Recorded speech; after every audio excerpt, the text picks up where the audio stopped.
এই ফললা ভালো ভালো যত ফল আছে সব ফল দাও তো। আচ্ছা কমলা 1 কেজি দিবেন। হ্যাঁ আচ্ছা ভালো খেজুর আছে তো নাকি? ভালো খেজুর আছে। আচ্ছা ভালো খেজুর থাকলে 2 কেজি দেন। হ্যাঁ 2 কেজি। বাবা কালকে রোজা আমার জন্য বালা দীক্ষা খেজুর নিয়ে আসবে। আচ্ছা বাবা, খেজুর নিয়ে আসো। আর মালটা দিয়েছেন তো না? মালটা? হ্যাঁ এই যে মালটা। হ্যাঁ মালটা দেন। 2 কেজি আছে না এখানে? মালটা না 2 কেজি। হ্যাঁ 2 কেজি দেন। আচ্ছা সব থেকে যে বড় মাছটা আছে তুই এটা আমার জন্য রেখে দে। হ্যাঁ আর তোর পাশের যে মাংসের দোকান আছে রতন রে বল আমার কথা, ও 5 কেজি মাংসের প্যাকেট করে ওই 2টা বাজার তো আমার একটু বাড়িতে পাঠা দে। হ্যাঁ কত ভাড়া? 40 টাকা দেন স্যার। একটুক রাস্তা ভাড়া 40 টাকা? স্যার আপনার অনেক জায়গা লয়ে ঘুরছি না স্যার, আমার অনেক সময় ব্যয় হয়েছে না স্যার। এটুক ভাড়া কি 40 টাকা হয়? এই 20 টাকা নিয়েই খুশি থাক। ধর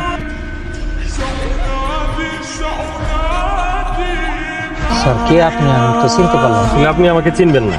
রমজান উপলক্ষে আমার পক্ষ থেকে আপনার জন্য এই সামান্য হাদিয়া আপনি গ্রহণ করেন। খেজুর আনছেন স্যার, এত দামি খেজুর। আমার ছেলে খেজুর খাইতে চাইছিল স্যার, আমি সারা বাজার ঘুরে স্যার, আমি খেজুর কিনতে পারি নাই স্যার, আমার কাছে টাকা নাই স্যার, আমি সামান্য রিক্সা চালাই স্যার, আমি সামান্য রিক্সা চালাই স্যার, কয় টাকা পাই স্যার, আমি আমার সংসার চালাইতে পারি না, আমার জন্য এত বাজার নিয়ে আসছেন স্যার। এত ভেঙে পড়বেন না, রিজিকের মালিক আল্লাহ।